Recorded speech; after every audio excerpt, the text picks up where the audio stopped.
Всем привет, вы снова на канале у мистера Носковца, и сегодня вам привет не из деревни Бруклин, а в 50 километрах от центральной площади имени Ленина из Манхэттена мы находимся в деревне в Лонг-Айленде. И сегодняшнее видео посвящено, как всегда на моем канале, Свободной Америке, немножко с экстремальной тематикой. Сегодня я вам покажу встречу с Томасом Тайрреллом и его необычной покупкой военного автомобиля. Очень интересное видео. Я надеюсь, вы точно так же, как и я, почувствуете американскую свободу, американскую уникальную атмосферу благодаря этому видео. Всем огромное за ваше внимание и поехали. Mr. Tyrrell, hello. How you doing, Dima? Thank you very much for inviting us for this wonderful show of this car. And so the purpose of this project, it looks like you sense that the Civil War is close. So that's what you're going to use when you decide to go to Washington to take over the power back. So that's the story? No, I always wanted a Humvee. I wanted Humvee? Humvee. It's HMMWV. It's high mobility, multi-wheeled vehicle. Okay. And I always wanted one since I was a kid. And back in June, I was going on government auction sites, and when I was on there, I was seeing that the prices were about like $7,000, $8,000 for them, and that piqued my interest. So I placed the bid for $5,000, and I got this for $3,900. $3,900? Yeah, and then after there's auction fees and stuff and shipping, and I had it shipped to my buddy's house all the way to there. That was about about $6,000. So, and I see it's diesel. Oh yeah, it's diesel. Some of them, just instead of it saying diesel, it says JP8, which is jet propellant 8. But it all comes down to basically being the same thing. So does this thing swim? So you can go into the I can go lake? up to, I can ford up to 30 inches of water, which I think that's like up to here on me. Okay, so you can fish from this car. Yeah. Okay, so what is the most crazy part about this car, like in your opinion? Well, this one they used to drop out of airplanes. That's what, this is somehow related to that. That was when they would strap it onto the, whatever they did to strap it onto, when they would send it out the back of an airplane with the parachutes on it to drop it to the ground. This is an M1097R1, which is a heavy lift airdrop variant. So they would drop this out of planes. They had these big hooks over here where they could put it up on straps, and they could fly it by a helicopter and drop it off somewhere if need be. And inside there were 4 soldiers. Yeah, there would be 4 soldiers. This one, the last driver of it was Specialist Dixon, and his passenger was Lieutenant Ross. This was last at a Army National Guard base down in North Carolina. I think it was somewhere in like Bruntner or Butler, North Carolina. And what is the year it was made? This one was made in 2006. I believe the month is 2006. Yeah, and it was made in, I believe, February. It weighs 5,600 pounds, and it can tow another, I think, 4,400. 4,400 in the bed, and so yeah, it's good. It's a 1.25-ton pickup truck. Okay. We're gonna drive it later today, and maybe in this area of Long Island it's not that exotic, or it's still exotic people. Oh yeah, you drive it around, everyone's going like that. All the little kids going, pumping up, giving thumbs up. It's a blast to drive. I love driving it around and getting the attention I get. So what is the engine here?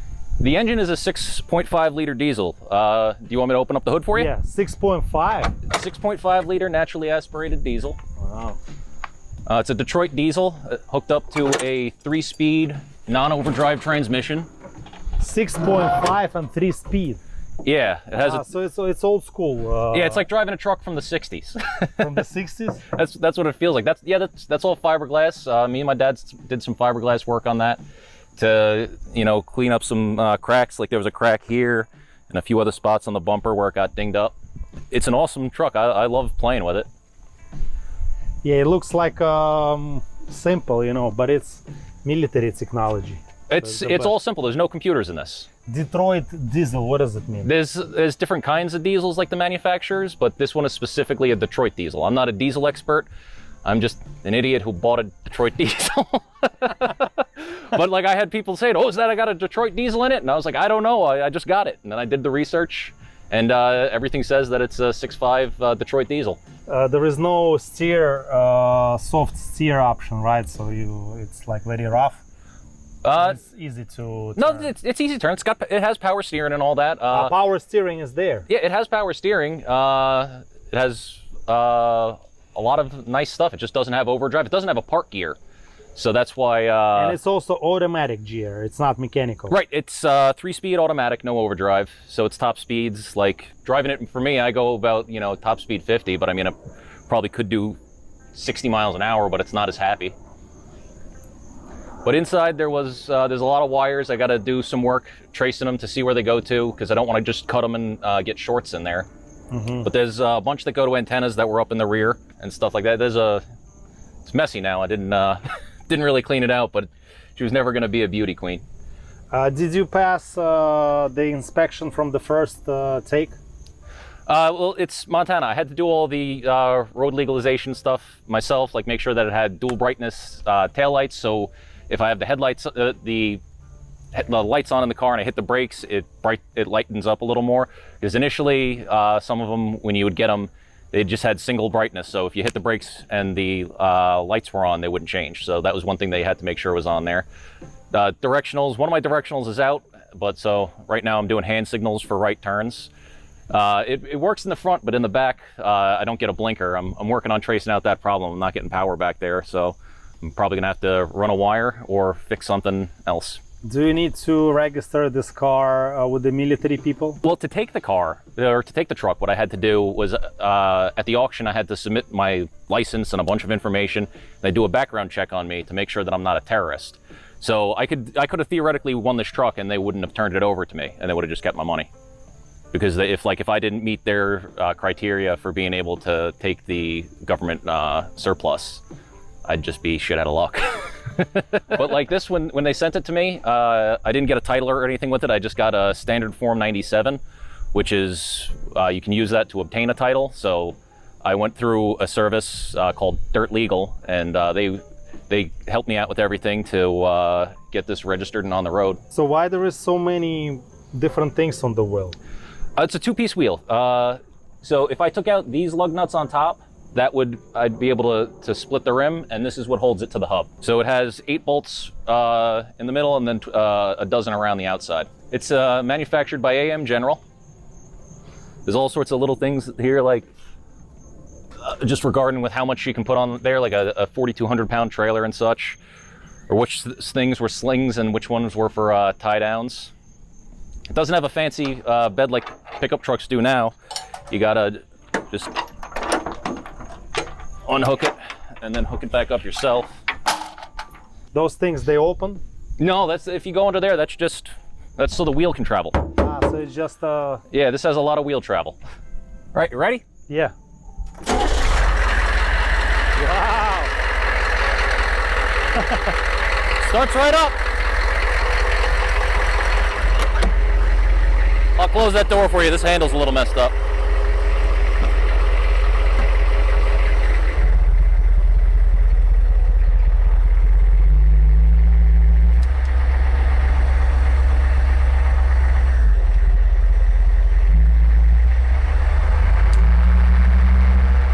Those things for just 2 seconds. Yeah. Wow. This is a really military car. Yeah.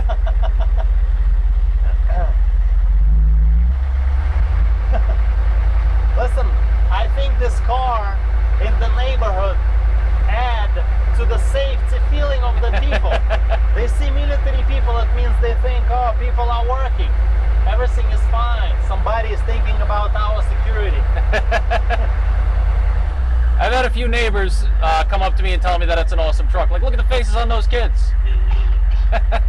Yeah.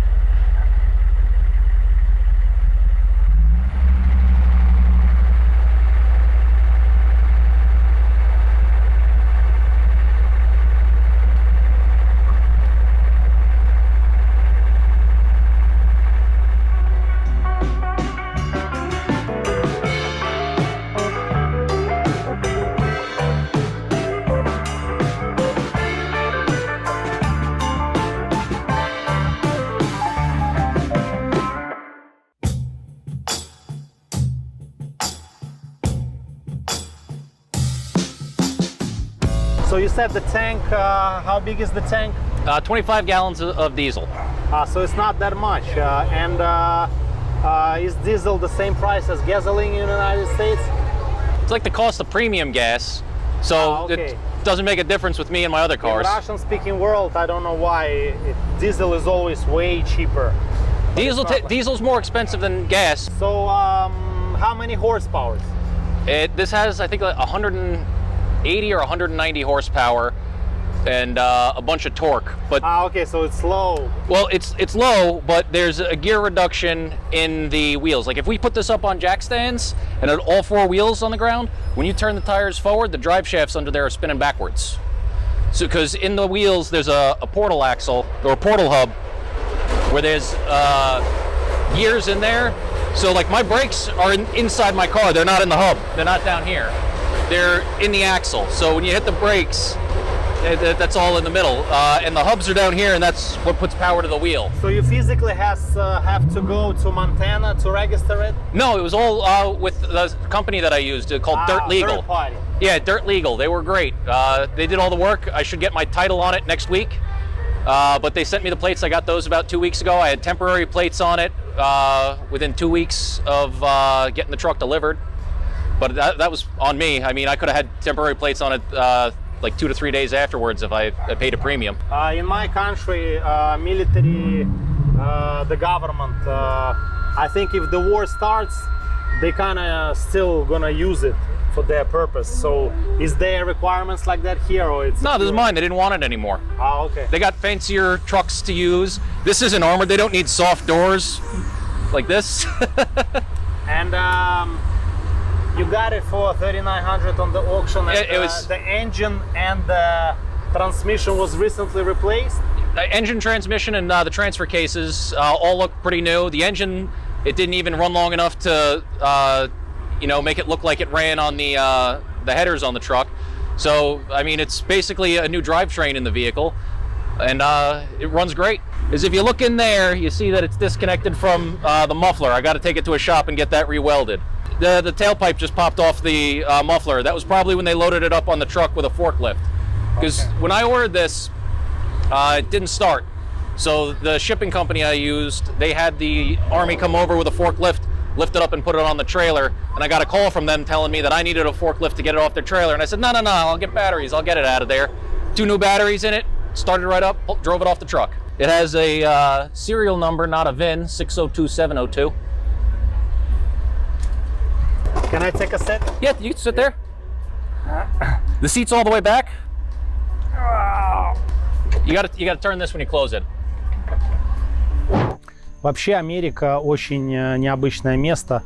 Отъехал 50 километров, и ты из либеральной атмосферы, из Нью-Йорка, из Манхэттена, очень прогрессивного общества, попадаешь в настоящую консервативную Америку. Видишь флаги Трампа, двигатели с огромными, прошу прощения, автомобили с огромными двигателями.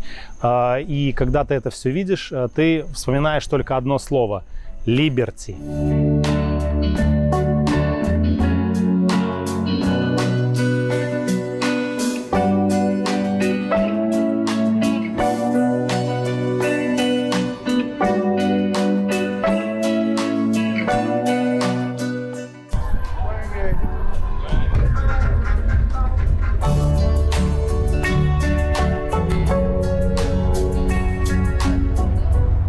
So you think this one is for racing? Yeah, I don't think it's for going to the market.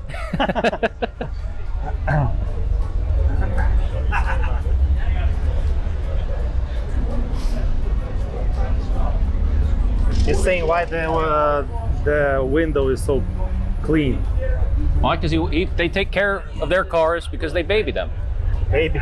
Unlike me, my truck lives in the street and it gets dropped out of airplanes.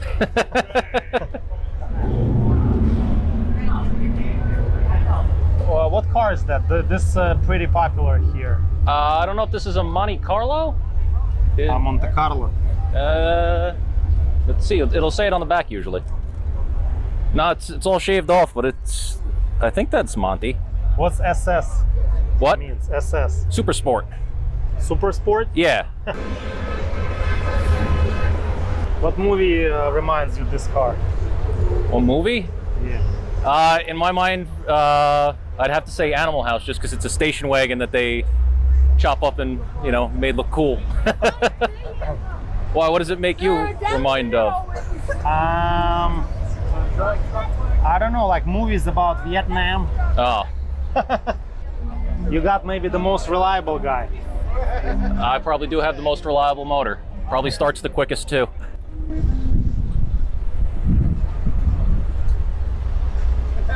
This one have beautiful legs. Yeah.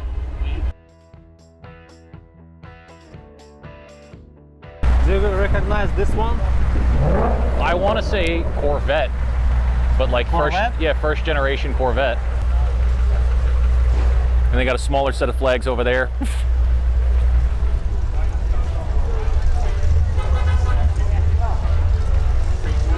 When I walk in this exhibition, I feel free. Because it's America. This spot is particular American. I don't know why. Maybe the sound of engine and like good quality automobiles is like a symbol. Well, I don't know how you could see anything. It's camouflaged, so there's nothing that you could see here. It's clearly camouflaged.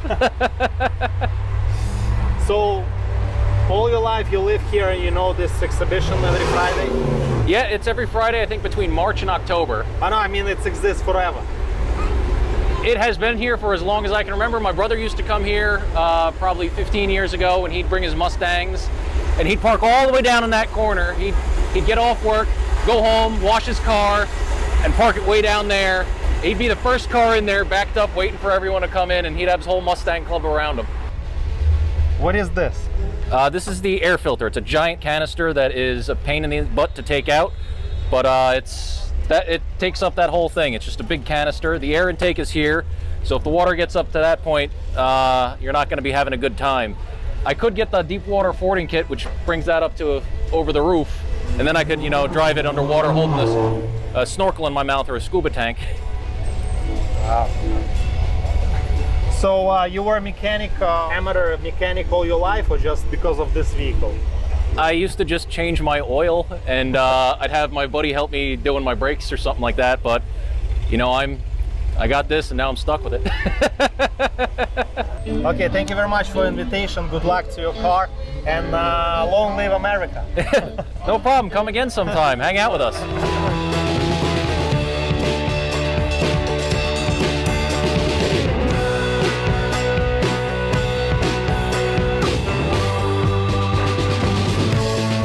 Огромное спасибо, что посмотрели этот ролик. Если вы впервые на моем канале, пожалуйста, подпишитесь, поставьте лайк, если вам понравилось это видео, напишите комментарии, что вы думаете об этом всем.